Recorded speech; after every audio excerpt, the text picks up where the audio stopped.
Hello, how are you all doing? Happy New Year. Welcome back to Where Canaries Walk. It's 20 minutes of Norwich City chat and reviews with some of those passionate Norwich City fans that you can find across social media. If you haven't yet done so, drop us a subscribe and a quick like. Here's what's on the show this week. Coming up, we're talking about Lewis.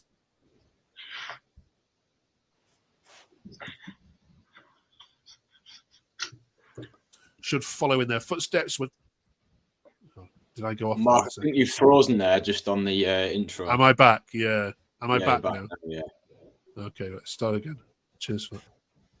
See what happens there. Stop. Let me just get rid of that because I can't see Owen's face. Let's try again.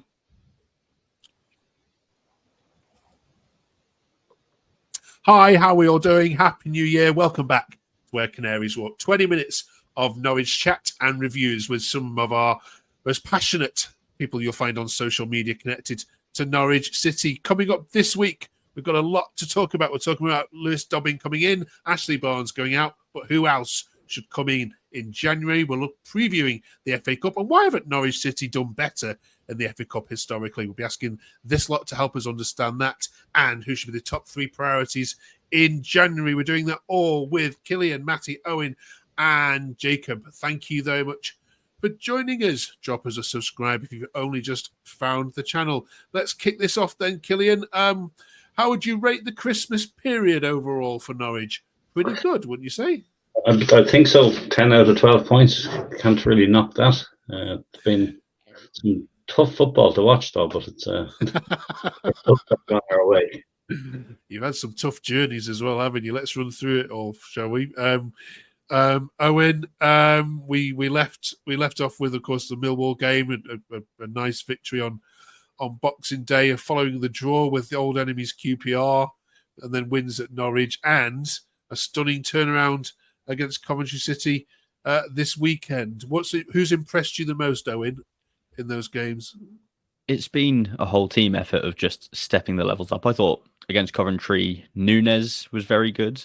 I thought Dobbin, when he came on, was quite smart with a couple of turns and touches. He looked a good bring in. I think it's just a whole collective step up from the team. Matty, Duffy's been getting some rave reviews. Actually made it into the EFL Team of the Week, believe it or not, for at least one performance. Is he impressed? Oh, rightly so. Do you know, if you hadn't mentioned him, if you'd kind of asked me the same question you asked Owen, it would have been Duffy. He's been phenomenal. You know what you're going to get, don't you? He's that old school defender. He'll throw himself in front of shots and crosses, and he'll win his aerial duels. And it was his birthday on the day that we beat Luton. And I think obviously everyone likes to win, but I think if you'd have given him a clean sheet on his birthday, he'd have snapped your hand off for it. So the fact that we got a clean sheet and 3 points, he was phenomenal. He was man of the match for me against Luton. He was decent again against Coventry. And he actually, I would never have said this about him 6 or 12 months ago, but he actually looks fairly comfortable on the ball, which is a bit of a miracle. So he's been fantastic this last sort of 2-3 weeks over Christmas and New Year for sure. Okay, we've been a bit of a harsh critic of him, haven't we? Certainly on this channel. Well, certainly you guys have anyway over the last couple of months. Jacob, is the promotion push back on now then officially? We had our purple patch. Well, if you look at the form we're on right now, last 3 games we haven't lost, and it's looking all right. If we can play like we played against Luton and Coventry, I know it did look a little bit shaky, but if we can play like that and get results in, get points in, and yes, maybe we can get playoffs, but I'm still going to stick with my prediction of 10th that I did say on the last upload, I believe. But yeah, I think we could try in for playoffs. Killian, we talked on the last one about defensively you're looking a bit shambolic. Has anything changed in recent games for you? And you're looking a little bit more short at the back? Yeah, I think Krasen's done very well at left back. I've never liked Doyle. I think I said this before at left back, and I think he's really good centrally. And I think it's brave. It's a tough decision for Torp to drop Cordoba because he's obviously been pretty good. But I think Duffy and Doyle in the centre have really strengthened things up. And the mix of Stacey and Kellen Fisher has worked pretty well, switching them around a bit. So I'm delighted to see Crisanna do well, because I was worried had we not really got a strong left back, and he seems to be settling in well. Okay. Some other news we've got to go through. Owen, the FA are back at you again for the third time. This time for Saints' alleged spitting at a player in the recent Sunderland game. What's your views on that? I've watched back the game around where they've said that it happened. I couldn't see anything myself, but if it did happen, it's a bit grim, and he deserves the ban that could be coming his way. Matty, it's not been going well for you suspension wise, has it? For off the ball incidents? No, I mean, over this Christmas period, we've very much been on the ball, City, but what's happened off the pitch has not been great, has it? McLean will have had 8 weeks out with suspensions. Appreciate that was prior to Christmas, and then this incident with Saints. Yeah, like Owen, I think I've probably seen the same video. I don't see what happens. Maybe there's another angle of it. Maybe there's something else that the FA are looking at. But the alleged incident, or the minute of the incident that I've seen back, there's a little bit of a coming together. But the alleged spitting incident, which, as Owen says, if that's what's happened, then rightly so. It's petulant. It's poor. It shouldn't be done, and he should be banned. But yeah, I'm guessing they're seeing something we aren't, because I've not seen anything in it myself yet. Okay. Jacob, this is a little bit of me naughty of me asking this question, but is there a bit of a problem at Norwich with discipline and just how you've remember that? I mean, to have one is unquestioned is not a problem, but we've had three now instances where the FA have stepped in, looked at things and had to give retrospective bans. Is there a problem perhaps with maybe leadership, and do we all need to calm down a bit, or is it just coincidence? Tough one, but yeah, there's definitely something wrong in the players' heads. If we're getting all these red cards like Cordoba and McLean, they've been getting red cards. Borges been getting frustrated recently, so yeah, I do think we do need to calm down a little bit on this whole head loss. But yeah, true. Okay.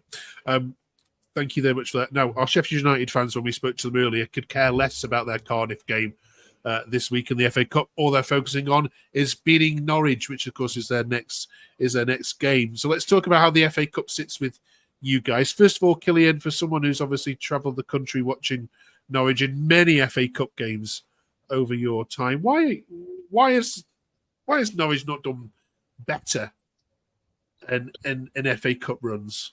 Because I think we eventually end up against either Liverpool or Man United. So it's a long time. I think semi-final against Sunderland way back. It's probably the last closest we've come to it. But yeah, no, it's it seems to be very much third, fourth round type affairs we've had. I mean, for a club your size, though, Owen, and for the amount of obviously years you've been around, you'd expect to have won it at least once by now. Yeah, obviously there is the bigger teams that would be winning it more often, and it would be nice to win it. Obviously, get into Europe now, but yeah, I don't know. It's something that I just don't see happening. It's never going to fall into place for us, I don't think. Let's have a look at your exits then, Matty. As Killian have inclinated, there's a couple of big teams on there, but if we have a look, I mean, your quarterfinals against Man United sort of 6 years ago, but other than that, that's nearly 20 years there of Norwich exiting, mostly in the third round. What do you put that down to? Is it a mentality?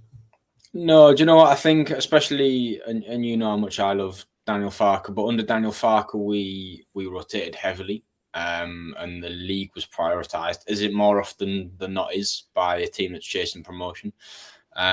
So we rotated, and I mean, if you go back to some of I mentioned the win against Luton. I said to my dad while I was watching the Luton game, I remember them beating us in the I couldn't remember when it was, but as it says there, fourth round. I said to my dad, I remember them beating us in the third or fourth round when they were, I think, a League Two or a National League team, and that was a massive upset. I think that was maybe under Lambert or Houghton. I don't know what it is. We've never really been not in the last sort of 20, 30 years or so, a good FA Cup side or a good cup side in general. Obviously, a couple of League Cups in the bank, but yeah, to Owen's point, I'd love to win the FA Cup. I mean, if you gave me that in this next 2 seasons, hypothetically, would you, if you could win the League Cup or the FA Cup, or win promotion to the Premier League, I never would have done previously, but now I'd say give me an FA Cup victory, a day out at Wembley, a win at Wembley, and then, as Owen mentions, a bit of European football. I'd take that over the up and down yo-yo of being a Norwich fan, I think. Yeah. Jacob, do you think it is that case? Because Norwich have had, I think, probably in the last 8 years, apart from maybe last season, you've always had something going on, haven't you? Yeah. You've either been trying to save yourself from relegation or trying to get promotion. So therefore, they're much like Leeds were saying, that the FA Cup's never been a forefront of your thinking. Yeah, there's always something we focus on, because when we made the quarterfinals 5-6 years ago, we were in the Prem trying to stay up, and to even say that we went to the quarterfinals is a big surprise. We beat Tottenham on penalties, but yeah, unfortunately, fans couldn't be there for the Man United game, and I reckon if the fans were there, maybe we would have won. But yeah, I think it's always Farke's rotations, and then I think it was the League Cup. We played Crawley in 2019, and that was just terrible. Okay, Killian, then it's Brighton. Then this weekend, probably a bad draw, isn't it? Given that they're not a side that are doing much in the Premier League at the moment, so they've got no reason to rest players. But neither of you, even though I've already read people saying, "Oh, he should rest the team for Brighton. It's all about promotion." He's got to go for it, hasn't he? Yeah, I mean, it's a bit of a free hit, to be honest. I don't think anybody expects us to beat a Premier League team, and why not go for it? See what happens. Okay. Owen, do you suspect there'll be many rotations for this game yourself, or do you expect would you hope for a full strength side out for what's available, given that Sheffield United is 8 days away? It would be nice to be able to go into it with a full strength side, but we've just come after a busy Christmas period. I think it's important to get rest to those key players for such a big game against Sheffield United. So I think giving a bit of rotation is probably a good idea for it. Okay. And to Matty and Jacob, both of you, has the FA Cup lost any magic in recent years? I mean, lots of people. For example, Sheffield United played Cardiff on Thursday night. On BBC Wales, there's Pompey against Wickham on Friday night, which is ridiculous. At least you get a 3 o'clock kickoff. I mean, do you think the FA Cup's been devalued over the years? I think it's been devalued by those. You mentioned some of those strange, like it always used to be a Saturday or a Sunday. Like I appreciate over the last maybe 10 years has been like the odd Monday night or whatever, or a Friday night game with the lower league stuff. But non-league teams playing on a Friday night and stuff in the FA Cup. But no, I think the media have kind of added to the fact that it's lost a little bit of what it was. For me, the FA Cup is still a brilliant competition and something that should be revered. I just think that whacking a game on a Thursday night between two championship teams or whoever it might be, it just loses it. The other big thing I would say as well is the replays. The replays have killed it for me. There should still be replays. You've got these big teams, the top 6 or top 8, moan about fixture congestion, but yeah, you've got fixture congestion because you're winning games, you're in competitions. Don't complain. Do you know what I mean? Other teams would love that opportunity to be in those competitions. So for me personally, I don't think it has lost its appeal. But I think the media, not the media, but like the TV companies and the deals and stuff have done everything they can to try and reduce it to a second-rate trophy, in my opinion. Okay. Yeah, definitely. The media have slowed it down. If you look at Everton versus Peterborough, the Peterborough fans are might have to not go to it if it's on a late kickoff. They've got work in the morning, so they can't go to it. But then again, if we look at what happened last season with Maidstone causing that upset, which we all enjoyed, that's the magic right there. But I think it's going to start losing the magic in a few years, maybe, if it keeps going into the way it's being run. Okay. You just managed to get that dig in there, Jacob. Well done. Of course. All right. Let us know what you think. And finally this week, then, the January transfer window is open, which means we're going to have 25 more days of rumours and people saying that they know somebody who's seen somebody at airports and so on. But for you, Killian, first of all, Ashley Barnes has left and gone back to Burnley, which was a bit of an eyebrow-raising one, especially for Blackburn fans who can't stand the guy who was there warming up at Ewood Park. But how did you see that one? Yeah, it was a bit surprising. It was funny. I saw him after the QPR game, which I think was the last home game he played. and he came back. He was headed towards the car, and he came back and gave his shirt to a young lad. Obviously, he must have known at that stage that he was going. So he wouldn't be back at Carrow Road for a game. So it was a bit of a surprise, but obviously they love him in Burnley. So absolutely, he's a he'll rally them hero, even if he doesn't play for them. Now, as an Everton fan, I know a little bit about Lewis Dobbin, but Owen, what do you think it's a good signing?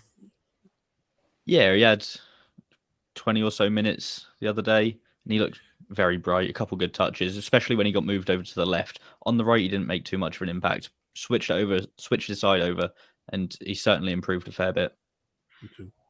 He's a massive confidence player. I'll let you know that he's incredibly skillful and an incredibly talented footballer. But if it's not going well for him, as the West Brom fans will tell you, he needs a confidence boost. Matty, were you pleased with that particular signing? Yeah, I think we've needed another winger, especially with the Saints' potential ban. Hernandez, I know he got an assist yesterday, but he's not brilliant in my opinion. I think we've needed a winger. So it's a good addition. Cade Gordon's not really done what we might have expected. I wouldn't be surprised to see him go back to Liverpool. But I do think we need a little bit more. You mentioned about Barnes going. Killian mentioned he was a bit surprised. I think we were all a bit surprised, but I get why we've done it in terms of offloading wages. There's Fastnack going, Barnes going, potentially maybe Hanley going. I get why we're doing it, but I think it's leaving us a little bit light.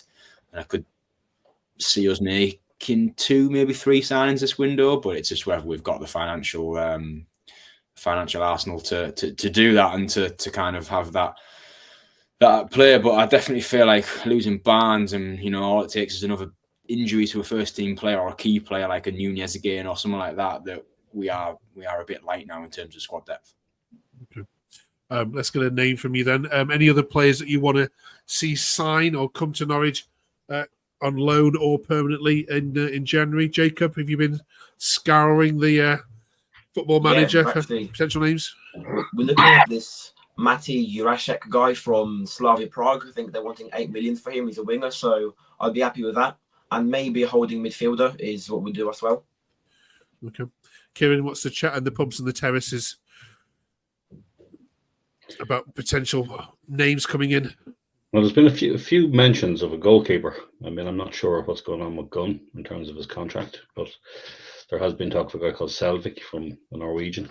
I don't know whether there any truth to it. We seem to have a huge number of goalkeepers in the academy and out on loan, so I'm not sure we need loads of goalkeepers, but maybe as a backup to Gunn, we might sign somebody there. Okay. That will please Matty. Owen? Maybe if, as Matty says, Hanley is offloaded as well, maybe another right-sided centre-back, just a bit of backup to Duffy, unless Hills can make that step up, which we haven't quite seen this season. Okay. And Matty, who'd you love to see? Go and get Oliver Skip back. He was good, wasn't he, on loan? Go and get him. He's not going to... Well, he's playing a bit of Premier League football, but I'd love to... Anyone I've banged on all season about a holding midfielder, and obviously Slimani's out now for a little bit. I do feel like we missed him a little bit the weekend. Another sort of... a number... Depends. People get funny, don't know, about numbers. 4 or a 6 or whatever a holding midfielder is. Someone who's going to have a bit of legs and a bit of bite in midfield would be my first choice there. Okay, good. You're the only team not to mention Louis Barry yet, so that's excellent. Thank you. Every other team wants Louis Barry signing. He'll probably end up with us, so everybody else is mentioning it. One other transfer, one I just wanted to get your thoughts on, Killian, is Ben Godfrey is returning, but to Ipswich. Thoughts on that? Well, he doesn't have to change his shirt. He's been blue for a while. I mean, I know there's a lot of emotion about it online, but at the end of the day, he's got to earn a living. I mean, he's left us a while. Spent a bit of time. A lot of injuries at Everton. Obviously, didn't work out. Yeah. I thought he was a good player. Just was played. Wasn't really given a good run at Everton. Matty, your thoughts on it? Dare we ask? let's not forget the money that we've got for Ben Godfrey, for Buendia, who would have gone on to do better things had not had a big ACL injury. The Murphy twins, who, okay, one of them's doing well. Omobama Deli, we got big money for. I don't think we should be too bitter. Like Killian says, he's a footballer who's got to earn a living at the end of the day. And actually, let's look at it the other way around. We've got a lot of money over the years for these players that have been academy prospects that have come on 6 months, 12 months, first team appearances, and we've done well out of it. So they'll go down anyway, won't they, Ipswich? So let them have fun, and we'll laugh at the end of the season. Okay, all right. Thank you very much for that, you three. Join us next week when we're looking ahead at all the January fixtures. You've got a horrible January, haven't you, Owen? Sheffield United away, Leeds away, and then the Swansea at home after the FA Cup fourth round draw, which we're hoping Norwich are going to be in. This is the year for Norwich. Beat Brighton. Let's have a good cup run this year. There's no reason you shouldn't. Score against Godfrey in the next round. And Godfrey will knock you out in the next round. Ipswich, 90th minute winner. Yeah, absolutely. Right. Thanks for joining us then. Do drop us a subscribe and a like if you haven't found us already. There's loads of great Norwich content out there. We know that. Talk Norwich City, big fans of, etc., etc. But just drop us a subscribe and a like. We love growing this content for you. Thank you all. Have a good week. See you in 7 days' time. Cheers.